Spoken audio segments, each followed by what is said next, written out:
Okay, so good afternoon, everyone, and welcome to today's webinar, Parenting Through the Fog, Family Life After Brain Injury.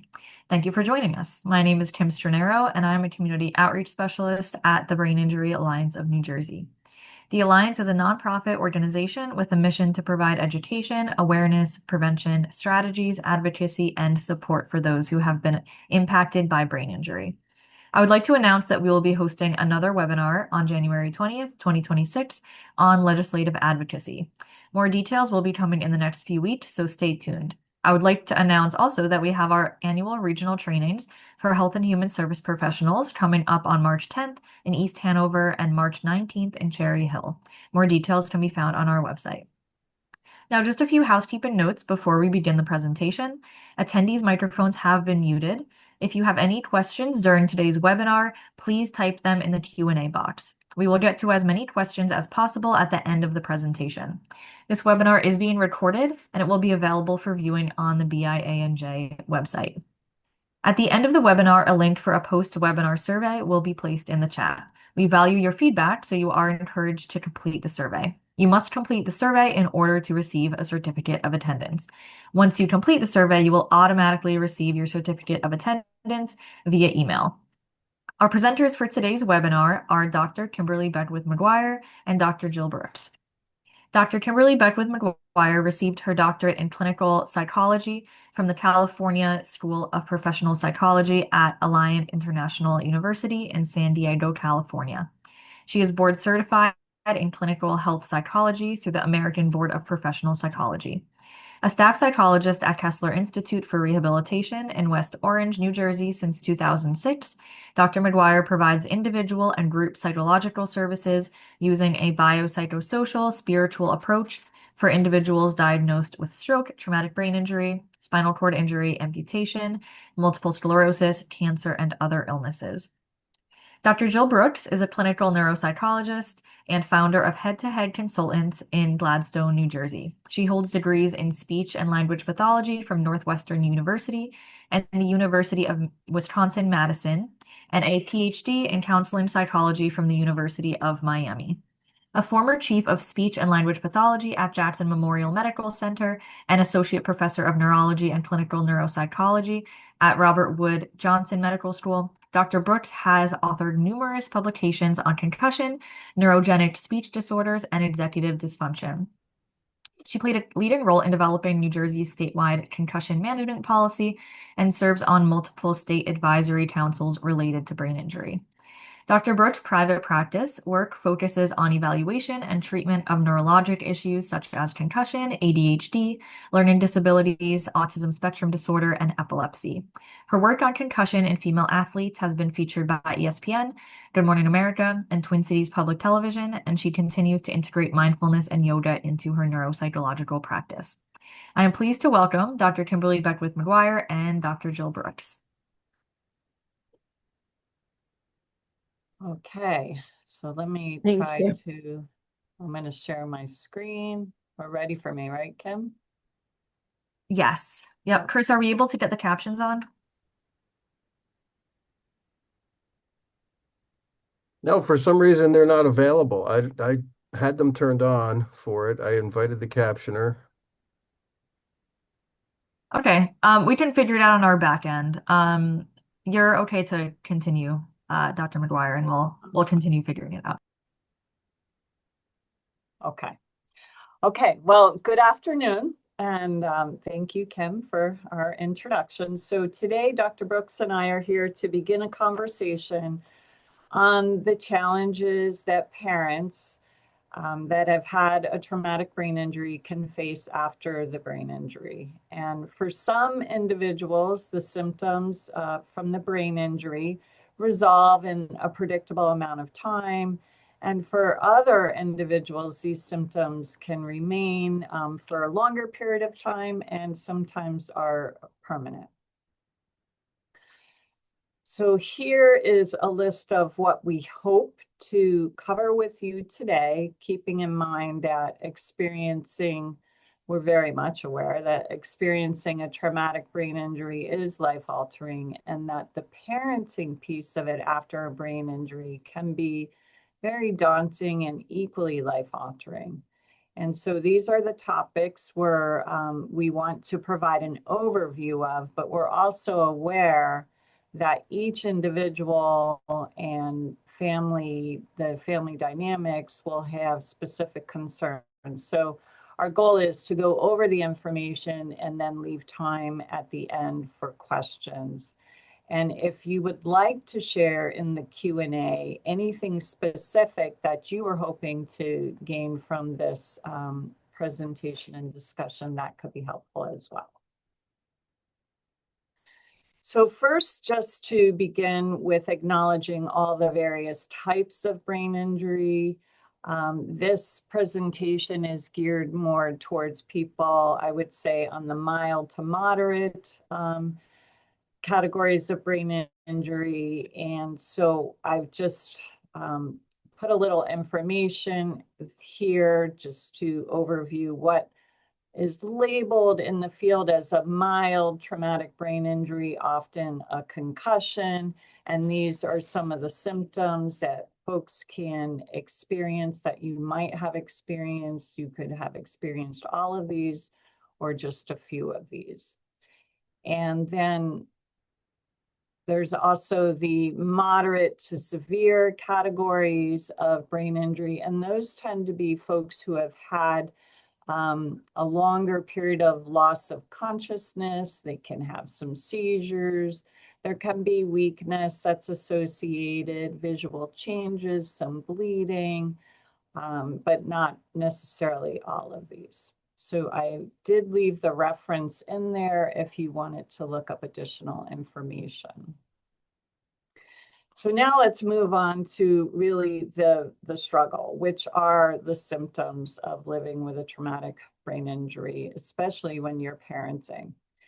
And these are the broad categories. We'll have a few slides to expand a bit on fatigue, because fatigue is really the #1 reported symptom in traumatic brain injury. But then we also have headaches, frequently reported, and they vary from the frontal. People can experience what's called occipital headaches. You can have an experience of full head pressure, and there are other varieties of headaches. There's actually a whole field of post-traumatic headache recovery and neurology. Anxiety and depression, very common in when you've had a traumatic brain injury. And the way that we look at it professionally and in the research is that it's often a combination of what has happened neurochemically after the brain injury, in concert with the fact that life is changing and it is very difficult to get through the days. Cognitive and fatigue or thinking challenges and pain are often frequently reported, especially when folks are having the headaches. So being that fatigue, again, is the most reported symptom, we just thought we would put a few extra slides in on fatigue, because it's really the everyday activities that can exacerbate the fatigue. So being on the computer, a cell phone, watching TV, animation, going into a restaurant, a grocery store, one of your child's events at the school, looking at paperwork, whether it's with your children or you're still trying to do work-related paperwork. Really focusing on that paperwork can trigger the fatigue. And then the bottom 3 on here, I put another slide in here, which comes from the BIA, the Brain Injury Association of US. And just to either give you examples and or validate, really, for those that are on the call, that what the physical symptoms can look like. And often your speech is slowed down. You kind of feel like you're moving in space slower. There's often a glazed look in the eyes, a little bit of a grayish color to the skin, to the face. an example, some examples of the cognitive or thinking symptoms. You can feel very slowed down in processing the information. So you might have a delayed response when interacting with family members or friends or colleagues. So feeling easily distractible.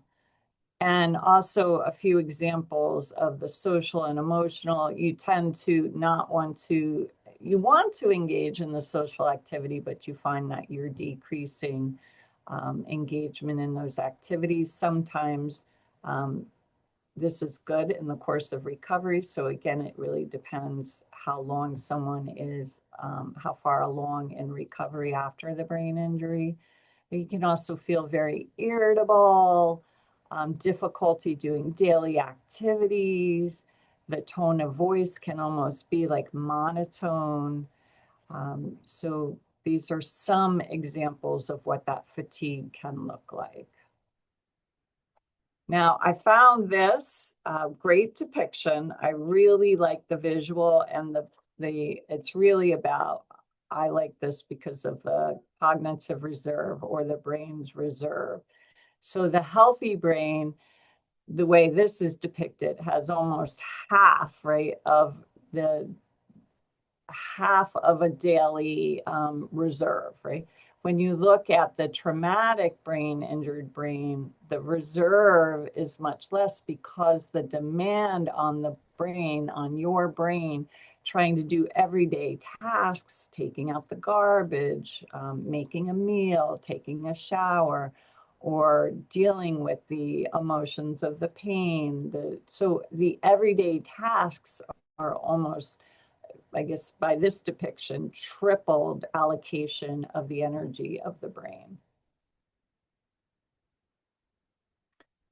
And before we move on to talk about the family communication and dynamics, the fatigue plays into all of that, right? Into how you're communicating with your children, with your friends, with your other family members, with colleagues. But for those that are not aware, there is a specialty, occupational therapy, and those occupational therapists specialize. Part of what they do is energy conservation. So I think just to sort of plant the seed of information that if you have insurance and you have access to getting a prescription for an occupational therapist, they can work with you on finding ways to pace, plan out your day, incorporating rest breaks, things that maybe make common sense, but you're not really thinking of because you didn't have to think about life that way before the brain injury. So I think now we're going to move into Dr. Brooks. I'll move the slides along as I can based on, but if I need to go faster or slower, just let me know. Great. So, as you all know, on an even more personal level, that there are a significant number of changes that can occur in family dynamics. And even without a traumatic brain injury, family dynamics are constantly changing for all of us. Added to that are the challenges that occur after a traumatic brain injury for ourselves, but also for our family members working with us, or living with us, or just being with us. So communication styles can change, particularly if we're feeling fatigued or if we are experiencing any difficulties with communication skills. So oftentimes, if we are experiencing cognitive fatigue, we can notice difficulties organizing what we want to say. We can notice difficulties with word finding. And our communication can also really change in the presence of irritability, pain, anxiety, mood disturbance. And particularly when mood is low, we can see that language or communication can become more sparse, and people may want to communicate less or not at all. And the same thing happens if someone is experiencing sensory issues. If things are too overwhelming, it's going to change our communication and also our motivation to communicate. Creating healthy boundaries is another thing that potentially is difficult, even in the absence of a traumatic brain injury. And if we happen to be someone who tends to do a lot for our children or our other family members, there may be continued expectations by our family to continue for us to continue to take on those roles, which means there have to be role changes and different kinds of boundaries set, which can bother, upset, or frustrate us if we have a traumatic brain injury, but also it can frustrate our family because this is necessitating change that they may not understand. And the flip side is if we are caregivers, trying to understand the boundaries that are being set in a new way by our injured family member also becomes something that is new that we have to step back and be able to learn to deal with, especially if there are changes in communication style. So what fits with that is the need to establish new kinds of routines and strategies that sometimes can be helpful by hearing about in different kinds of support groups or from working with different professionals, or even if we have family members or friends that have experienced this in some way, shape, or form before. But it requires that we try and be flexible and we be open to change. And oftentimes, with a traumatic brain injury, we can see difficulties with flexibility, with the ability to make transitions and change, either in ourselves or in our family members, or also if we return to work or within our family unit. And of course, the demands are very different if we are part of a two-parent family versus managing this as a single parent. And if the single parent is someone who has a traumatic brain injury, all sorts of new routines, new boundaries, new communication styles, being able to be present and communicate with our family, friends, or work about what we're experiencing and how we need to adapt, adjust, and accommodate either for ourselves and our traumatic brain injury or for the others that we care for. And co-parenting, again, is something that can be really solid or it can be fraught with lots of challenges in the absence of a traumatic brain injury. So healthy boundaries, healthier or healthy communication is a really big part of this potentially. Next slide. Thank you. It's also really important if we have children that we ensure their safety. And that means both their physical and emotional safety. And we need to be able to know what's age appropriate in terms of communicating with our children about our own injury, because depending on a child's age, we would explain what a concussion is in a very different way to a 7-year-old than to a 17-year-old. And I think if we are the parent with a brain injury, it's really important to explain to our children what has happened in a way that's comfortable, but also in a way that reminds them that we are still their parent, that nothing has changed in terms of our love for them and our caring about them.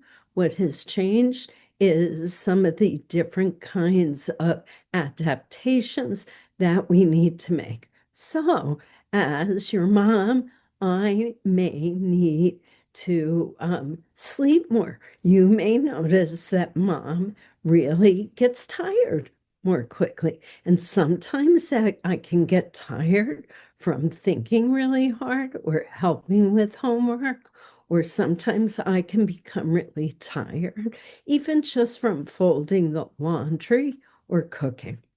Okay. And I think what's also really important is just making sure that we respond in the best way possible to any kinds of questions, concerns, curiosities they have. Some kids may want to know, what does it feel like? What does it mean that you are really sensitive to light? And so a lot of times it can be helpful to share information in a story form. So remember how last night you went to bed at 8 o'clock, and that's a good time for you because you get tired? Well, guess what? With this concussion, I really need to go to sleep early too. And so what I'm doing is I'm going to sleep at the same time you are because I want to make sure that I can keep making breakfast, still be playful, but also sharing what some of the limitations could be post-concussion. Next slide. So Dr. Brooks, I'll just add to that the idea of teamwork. So toddlers, infants and toddlers, different, right? But toddlers, school-age children and teenagers, the idea of teamwork, you know, that you're part of a team seems to really be effective as well. Yeah. And particularly with single parents or co-parenting, it's going to be important to see if there's a way to enlist family, enlist the co-parent if possible, unless that creates more stress. And if it does, see if there's a way to enlist some really close friends. Rely on your network. And many of us tend to be people who like to or are used to handling it all on our own because we can or because we choose to.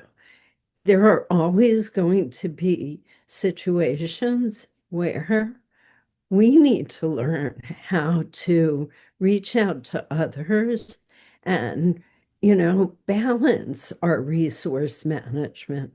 Because if we do too much, it can result in us taking a couple of steps backward in our recovery. So trying to balance that along with managing the daily logistics in terms of chores, errands, any of these types of things really end up affecting our ability to manage our personal resources. So this is also oftentimes for many of us, if we tend to be really active, it's a time for us to step back, stop, breathe, and realize that we can't do it all and that we are going to need to prioritize what's most important. So it may be more important to have that energy to read a book to our child at bedtime than running 2 loads of laundry and doing the dishes, and that sort of thing. So being able to prioritize is going to be really important. Okay, being able to manage bills, finances can add a significant amount of stress.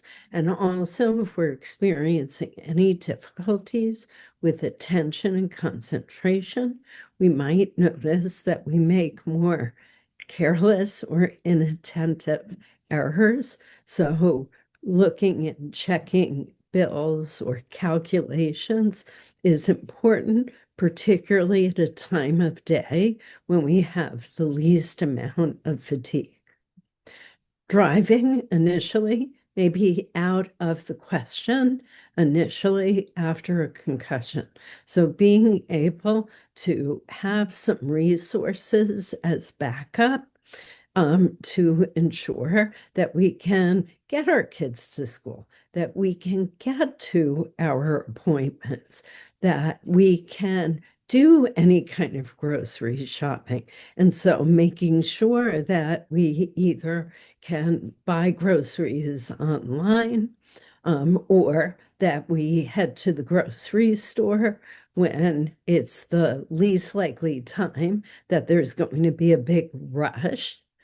We may need to wear sunglasses in the store in order to deal with sensitivity to light, or wear earbuds so that we can manage sensitivity to noise. And also, there's always something unexpected that we have to deal with. So whether it's a flooded basement or school gets canceled because of a snow day, which means that our multiple children are home with us at a time where we usually rest or have quiet, we've got to think about ways to try and either expect the unexpected, because if we start off by framing things that there's always going to be something happening that we didn't expect to happen, then perhaps if it does, when it does happen, we may be more prepared to problem solve it and to also reduce some of the additional stress or reactions to these things when they're unexpected. Next slide. Dr. Brooks, can I add something? Sure. Well, and maybe throw a question back to you, thinking of the parents you've worked with, but as you were talking about all of these examples, I was thinking of the guilt feeling that parents can have. And again, depending, are they living with this brain injury for a relatively short period of time, 4 or 5 weeks, or is it extended into months and years? But I can't go to the school play. I can't go to the soccer game. I can't drive. It's a lot of that guilt feeling. And would you be able to speak to that? Yeah, I think that that's definitely something that can be a part of this. And that's why I think the communication within the family is going to be quite important. And it may not just be about guilt, it can be anger, it can be sadness, it can be worry, it can be stress. And so being able to talk about those feelings, and it's not just talk about it with our kids or our partner or our extended family and friends. It could be really helpful to be in a support group, and BIA has some terrific support groups. So does Kessler and the other rehab centers. But also it can be helpful to work one-on-one with someone, because some of this is also, particularly with concussion being called the silent epidemic, people look really fine. on the outside, oftentimes. Sometimes they don't have the difficulties with their eyes, a glazed look, or a grayish tint to the skin. Sometimes they look fine on the outside. But the thing about concussion is, or any kind of traumatic brain injury, is that it's not just what's going on the outside, it's what's going on the inside. And I have a friend who just wrote a book in England about his traumatic brain injury. And he said, it's called a traumatic brain injury, but I call it, my friend says, I call it a traumatic life injury because it affects not just my brain, but every aspect of my life. And he just sent me this book last week, and I thought that was just such an important point to mention because it doesn't just also affect our lives, but it affects the lives of everyone that's important or that we continue contact with in our futures.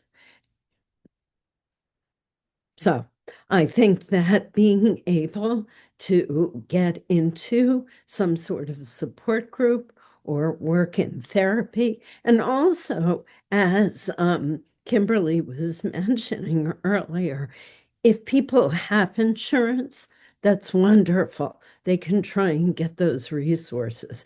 But also, we have the Traumatic Brain Injury Fund here in New Jersey, where individuals can also garner financial support for services through the state of New Jersey, right?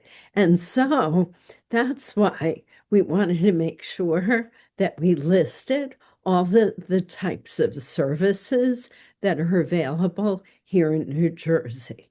And, for some people, they need to also not just make some connections with different types of professionals like occupational therapists, physical therapists, because both OTs and PTs work on balance, work on the vestibular system. So balance, anything related to dizziness, those sorts of things, as well as neuropsychologists like myself or psychologists like Dr. McGuire.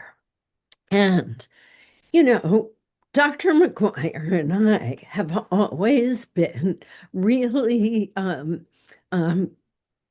emphasizing not just the traditional types of therapies like OT, PT, speech, psychology, but she and I for years have always been talking about and pushing for,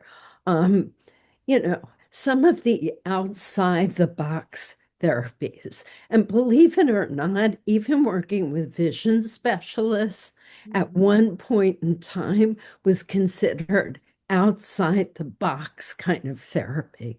And we know now that there is a specific form of concussion that involves the vestibular system. So it impacts the eyes and vision, but it also involves balance and that sort of thing. We are both very much about things such as craniosacral therapy, biofeedback. I am a certified yoga instructor. I am a certified mindfulness teacher because we know that lots of different types of treatments that are either inside the box or outside the box can garner relief. Acupressure, acupuncture, Reiki. And so we are huge advocates for that.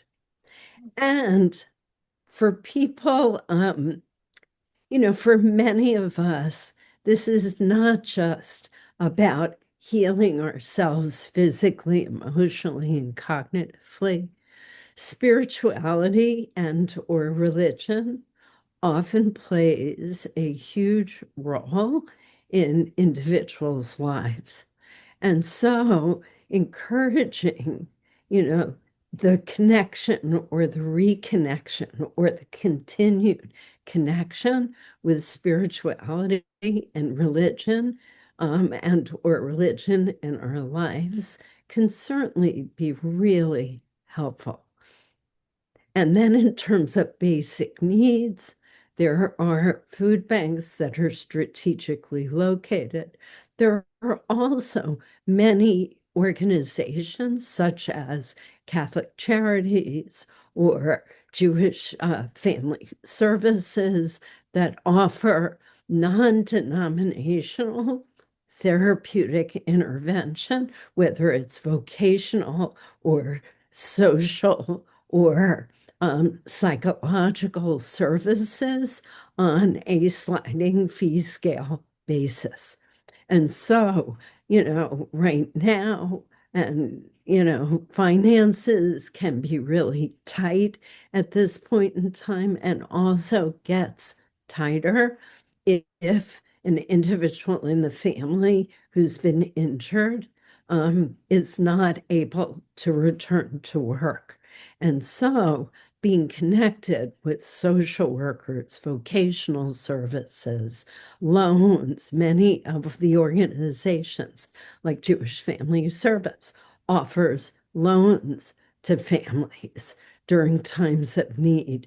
And so there are services that are out there. So organizations that have social workers who can help with individuals, as well as the TBI Fund in Neon Lights and the BIA in Neon Lights offers a tremendous amount of support, as do the public schools if it's our children, or the private schools if our children have been injured and require accommodations within the school environment. And that goes from preschool straight up through college, graduate school, that sort of thing.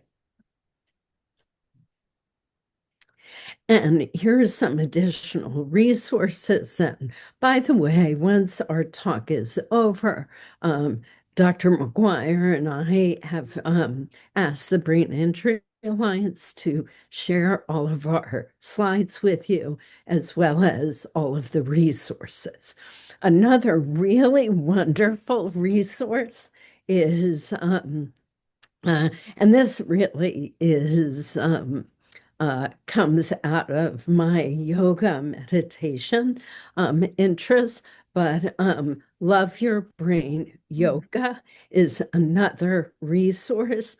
I'm trained by them as a yoga teacher for traumatic brain injury. I'm also have that same sort of training through ashrams for autism.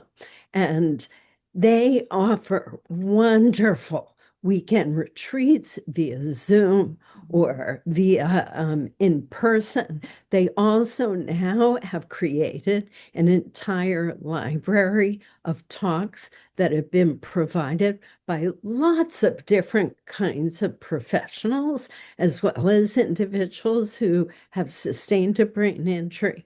And they also offer local programming where they've partnered with different yoga studios in various states, including New Jersey. So hopefully that is just a bit of an overview so that we can get the conversation started, because we both think that one of the best ways to share information is to hear from you and provide you with the opportunity to talk about what goes on for you and your families or your family members. So, thank you.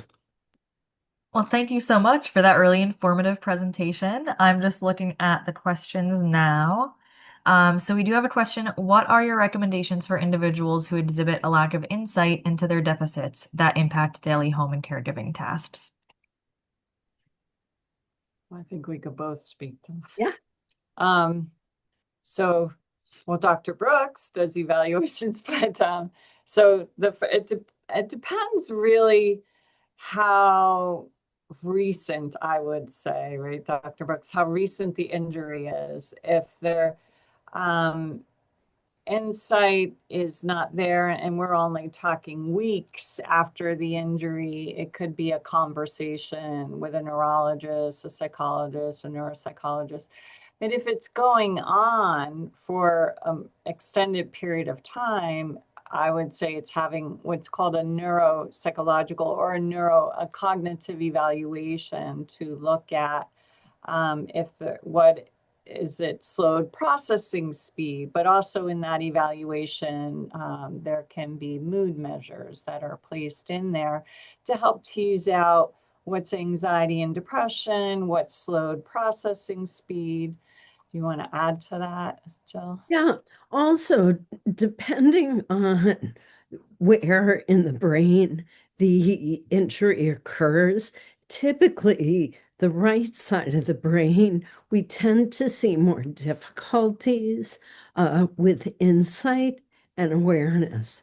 So, depending on what is involved. Now, one thing that's also important is understanding or really appreciating what was someone's level of insight, awareness, perspective taking before the injury. Because after a brain injury, what we notice is that the volume also gets turned up on someone's personality. So if someone was not very good at coping with challenges before the concussion, oftentimes the volume can get turned up on that. The same thing with anxiety, depression, difficulties with insight and awareness. And it can be really frustrating if someone does not have that kind of insight.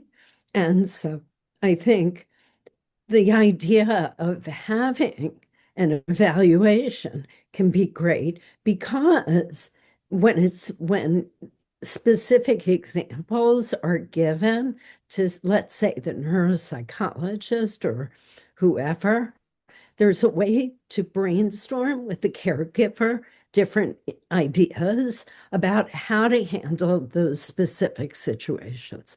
Also, it may be a whole lot easier to hear from somebody who is not a family member that there are some difficulties with insight and awareness. So hearing it from me might be easier than hearing from a spouse or an adult child.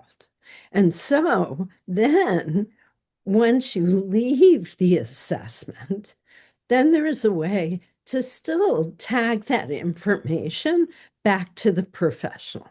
Ah, remember, that's exactly what Dr. Brooks was talking about. Remember, she mentioned it because I can take the heat. I can be responsible and I can be the bad guy.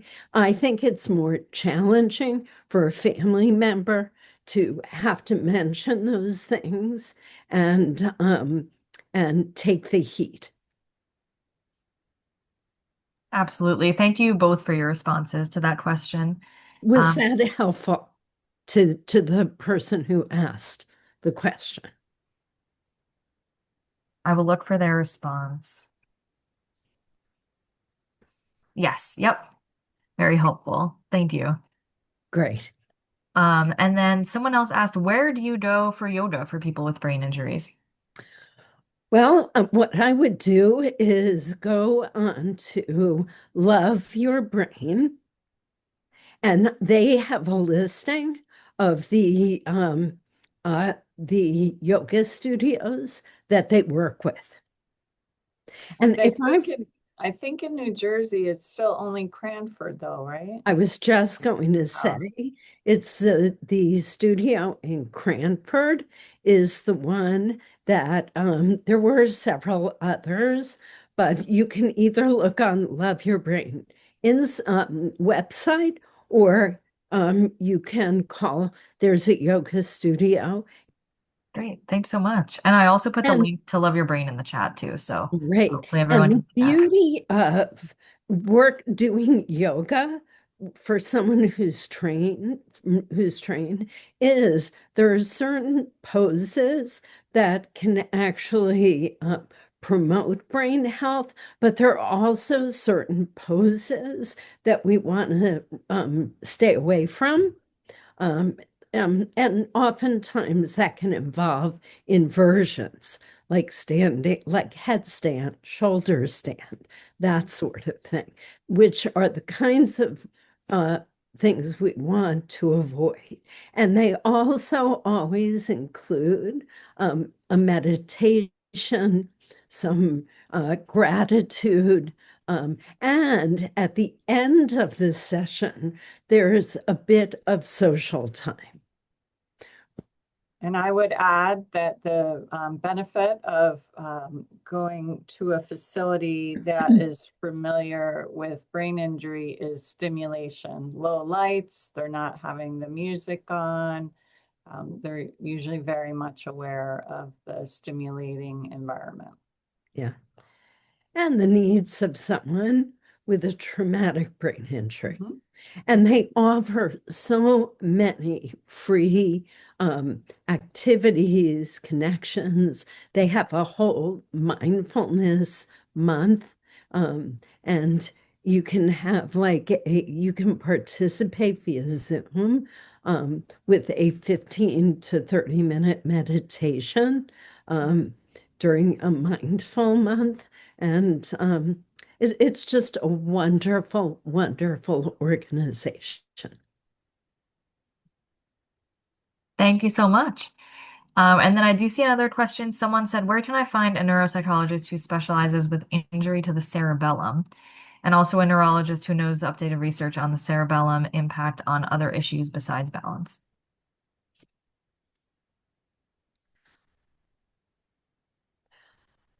Well, I'm not sure that neurologists are that specialized, that they just specialize in injury to the cerebellum. What you might want to do is if you're interested in current research, oftentimes I direct people to medical centers because oftentimes that's where research is actually happening. So if you're looking for a neurologist, I would recommend, one of the medical school teaching hospitals here in New Jersey. And I would, when you call to make an appointment, I would ask them if there is somebody who specializes in traumatic injury. And so I don't know what the injury was to the cerebellum, but I would try and get as specific as possible. Also, many teaching hospitals or medical centers, they also have the profiles of the different, let's say, neurologists posted on the website. So you can see, oh, this neurologist specializes in epilepsy. Excuse me. This one specializes in traumatic brain injury. This one specializes in spinal cord injury, and then that way you can eliminate some of the people that have specialties that you're not necessarily looking for, and then call the appointment line or email to say, I'm looking for someone, a neurologist who specializes in this area. Okay. Um, so someone had a glioblastoma brain tumor removed 12.5 years ago. Their memory has not improved. Do you think there are any options to improve memory? at this point? Is therapy worth my time, is what they ask. I see that. Um, you know, I would say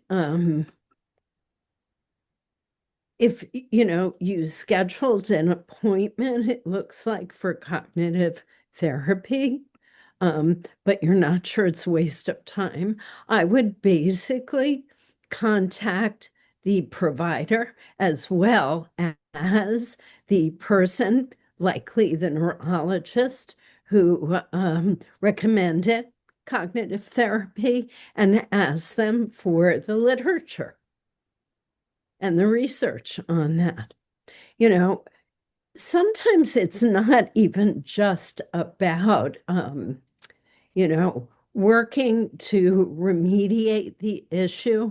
Sometimes it's also about learning adaptive strategies to support challenges with memory. So if you have certain difficulties with remembering phone numbers or which cabinet the glasses are in the kitchen, there are different strategies that you can utilize to try and support the memory or attention or different difficulties that you're experiencing. So I always like to come back to this idea about adapt, adjust, accommodate. So we can work directly on memory, but we can also learn strategies to help adapt to the changes. And particularly with glioblastoma, it is a tumor that typically infiltrates tissue. So it's not well encapsulated like some other types of tumors.